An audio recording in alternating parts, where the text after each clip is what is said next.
اعوذ باللہ من الشیطان الرجیم بسم اللہ الرحمن الرحیم وبہ نستعین وهو خیر ناصر و معین۔ کل ہم نے پڑھا ہے کہ وَيُكْرَهُ تَرْكُ التَّحَنُّكِ، تحنک کو تحت الحنک کو ترک کرنا مکروہ ہے، یعنی تحت الحنک کے ساتھ نماز پڑھنا مستحب ہے، ترک کرنا مکروہ ہے۔ دوسرا مکروہ ہے ترک الرداء، ردا کو ترک کرنا مکروہ ہے، یعنی ردا کے ساتھ نماز پڑھنا مستحب ہے، ترک کرنا مکروہ ہے۔ یہ ردا کون سی چیز ہوتی ہے؟ کہتے ہیں وَهُوَ ثَوْبٌ وَمَا يَقُومُ مَقَامَهُ يُجْعَلُ عَلَى الْمِنْكَبَيْنِ، یہ کپڑا ہوتا ہے یا کپڑے کی طرح کوئی بھی چیز ہو جو کپڑے کی کیا مقام ہوتی ہے، اس کو کندھوں کے اوپر ڈالا جاتا ہے۔ ثم يرد ما على الأيسر على الأيمن، پھر جو بائیں طرف ہوتی ہے اس کو ڈالا جاتا ہے دائیں طرف کے اوپر، دائیں طرف والا پلو بائیں طرف پر ڈال دیا جاتا ہے۔ شاید اس طرح ہو جس طرح اگر ہم چادر کرتے ہیں، اس سے تو یہی معلوم ہو رہا ہے اس طریقے سے جو انہوں نے بیان کیا یہاں پر۔ تو للامام ہے، یہ ردا جو ہے یہ امام کے لیے مستحب ہے، اور مکروہ ہے کہ امام ردا کو ترک کر دے۔ اما غیرہ من المصلین، باقی جو نمازی ہیں امام کے علاوہ مقتدی حضرات، فیستحب له الردا، ان کے لیے بھی ردا مستحب ہے، ولیکن لا یکرہ ترکہ، لیکن اگر وہ ردا نہ اوڑھیں تو مکروہ نہیں ہے۔ آگے سمجھ بات کی، امام کے لیے ردا کرنا مستحب ہے، ترک کرنا مکروہ بھی ہے، لیکن جو مقتدی ہیں ان کے لیے ردا کرنا مستحب ہے لیکن ترک کرنا مکروہ نہیں ہے۔ بل یکونو خلاف الاولا، بلکہ یہ مقتدیوں کا ترک کرنا ردا کو یہ اولا کے خلاف ہے، یعنی اولا اور بہتر یہ کہ وہ اس کو ترک نہ کریں، ردا کر کے نماز پڑھیں۔ لیکن اگر وہ ردا کو ترک کریں گے، ردا نہیں کریں گے تو انہوں نے مکروہ کام نہیں کیا بلکہ ترک اولا کیا ہے، ایک اولا اور افضل کام کو چھوڑ دیا ہے۔ والنقاب للمرأۃ واللثام لہما، کہتے ہیں کہ نقاب مکروہ ہے، یہ اس کا عطف ہو پیچھے ترک، کلمہ ترک کے اوپر ہے، ترک الرداء والنقاب، یعنی یکرہ النقاب للمرأۃ، عورت کے لیے نقاب کر کے نماز پڑھنا مکروہ ہے۔ واللثام لہما، اور لثام کسے کہتے ہیں؟ وہ کپڑا جس سے انسان منہ چھپاتا ہے، اسے کپڑا کیا کہتے ہیں؟ اسے منڈاسا، ایسے منہ کو لپیٹ کر نماز پڑھنا مکروہ ہے، مرد اور دونوں کے لیے، اور عورت کے لیے نقاب کے ساتھ نماز پڑھنا مکروہ ہے۔ للرجل والمرأۃ، دونوں کے لیے، چاہے مرد ہے یا عورت ہے، دونوں کے لیے مکروہ ہے۔ کہتے ہیں انما یکرہان اذا لم یمنعا شیئا من واجبات القراءۃ، یہ مکروہ کب ہیں؟ کہتے ہیں یہ اس وقت مکروہ ہیں کہ جب قراءت کرنے سے مانع نہ بنے، منہ لپیٹا ہوا ہے، نقاب کیا ہوا ہے، لیکن قراءت سے مانع نہیں ہے، الفاظ کی ادائیگی میں یہ معنی نہیں ہے۔ فَإِن مَنَعَ الْقِرَاءَةَ حَرُمَ، اگر نقاب کرنے سے یا منہ کو لپیٹنے سے قراءت میں رکاوٹ آتی ہو، الفاظ کی ادائیگی میں رکاوٹ آتی ہو، تو پھر یہ حرام ہے نماز کی حالت میں یہ کام کرنا۔ وفی حکم حل اذکار الواجبات، اسی قراءت کے حکم ہے باقی اذکار واجبہ۔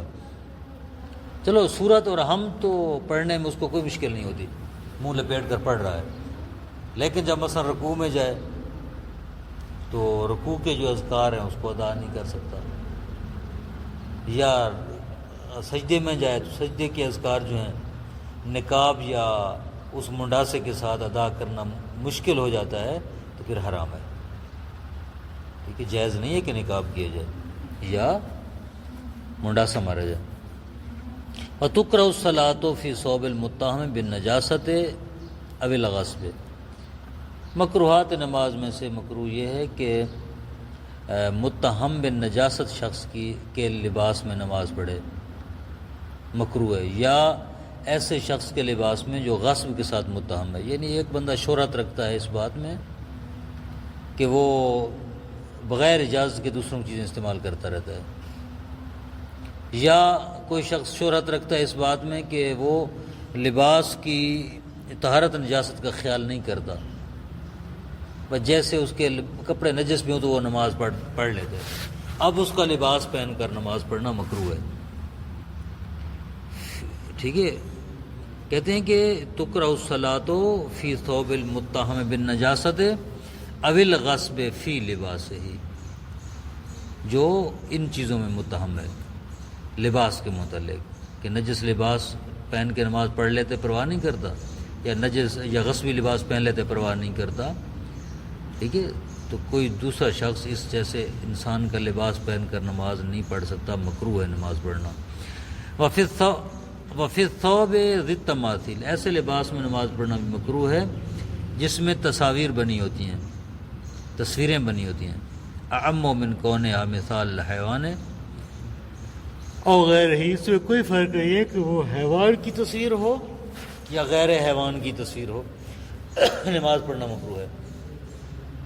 او خاتم فیہ صورت حیوان، ایسی انگوٹھی پہن کر نماز پڑھنا مکروہ ہے جس پر حیوان کی تصویر بنی ہو۔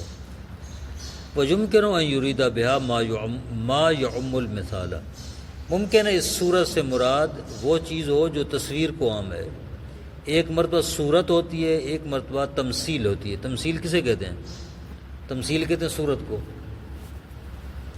اپنا تصویر کو، اور صورت کسے کہتے ہیں؟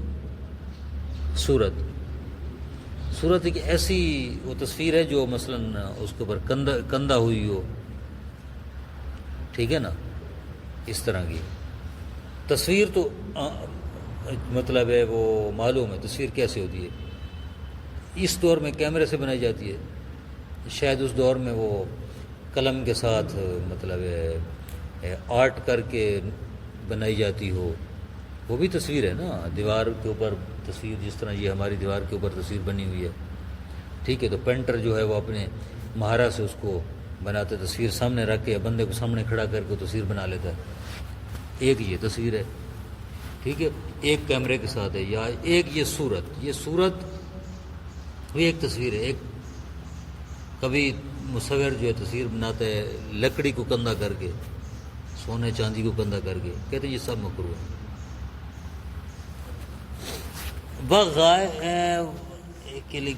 کیا لکھے عبارت کیا ہے؟ یمکن یرید بہ یوم المثال وغایر بینہما تفننا، ان دونوں میں کیا جو ہے وہ فرق ہے کہ ان میں مغایرت اور فرق صرف تفنن ہے، چیزیں ایک ہی ہیں، مطلب ایک ہی ہے، لیکن فقط یہ جناب مصنف نے ایک فن عبارت کو پیش کرتے ہوئے فصاحت و بلاغت کو مد نظر رکھتے دو چیزیں استعمال، وہاں پر کا ہے ضد تماثیل، وہاں ٹھیک ہے، اور یہاں پر صورت کہا ہے، وہاں پر مثال کہا ہے، بات ایک ہی ہے، مفہوم ایک ہی ہے۔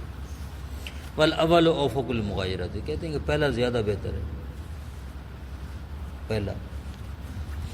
او قبائن مشدود فی غیر الحرب، اور اسی طرح ایسی قبا جو تنگ ہو اس میں نماز پڑھنا مکروہ ہے جنگ کے علاوہ، جنگ کی حالت میں تو کوئی مسئلہ نہیں ہے، قبا ہے بندھی ہوئی ہے تنگ ہے نماز پڑھ سکتے ہیں، لیکن اس کے علاوہ نماز پڑھنا مکروہ ہے ایسی تنگ قبا میں، مشہور قول کی بنا پر۔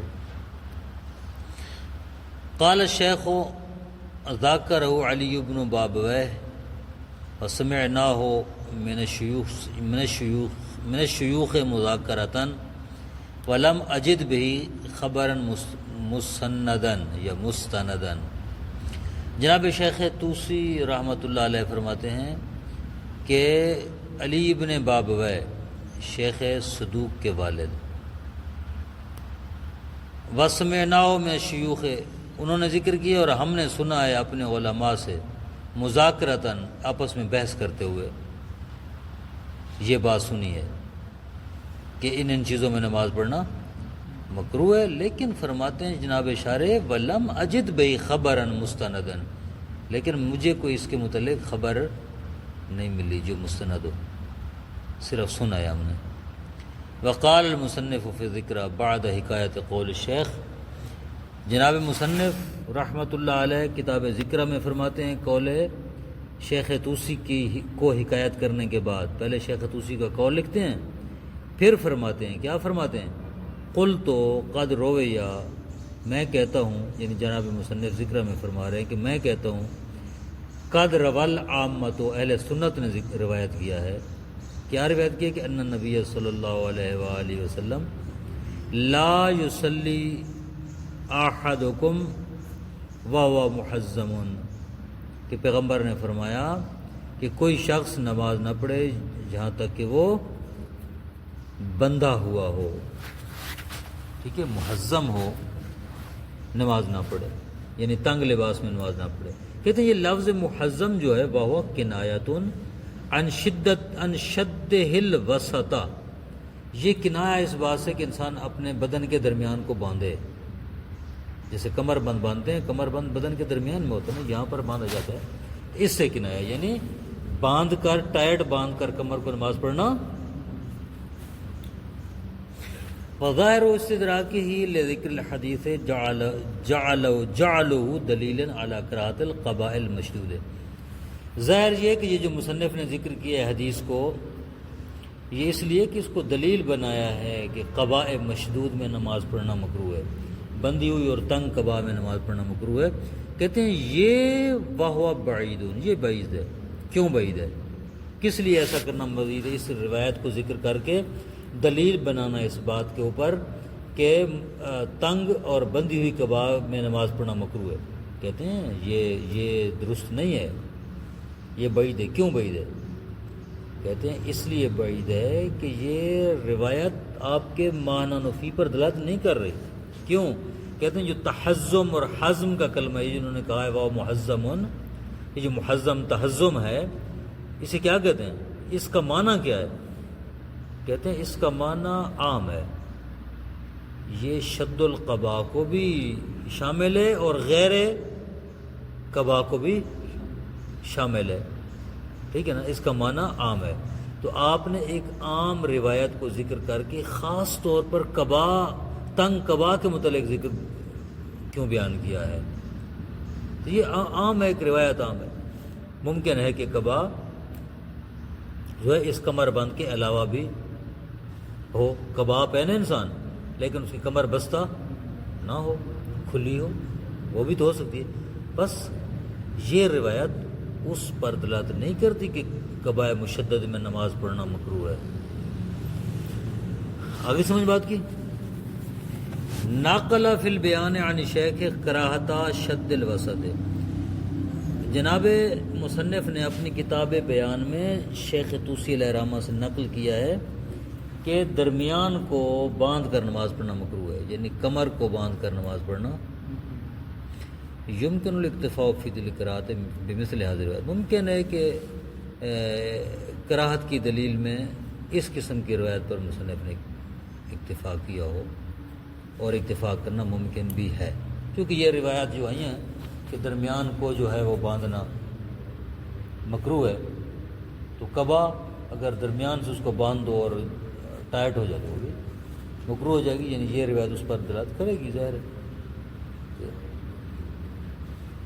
الرابع المکان، چوتھا مسئلہ ہے مکان کے متعلق، مکان مصلی کے متعلق، انشاءاللہ اس کو کل پڑھتے ہیں۔ صلی اللہ علیہ محمد وآلہ وسلم۔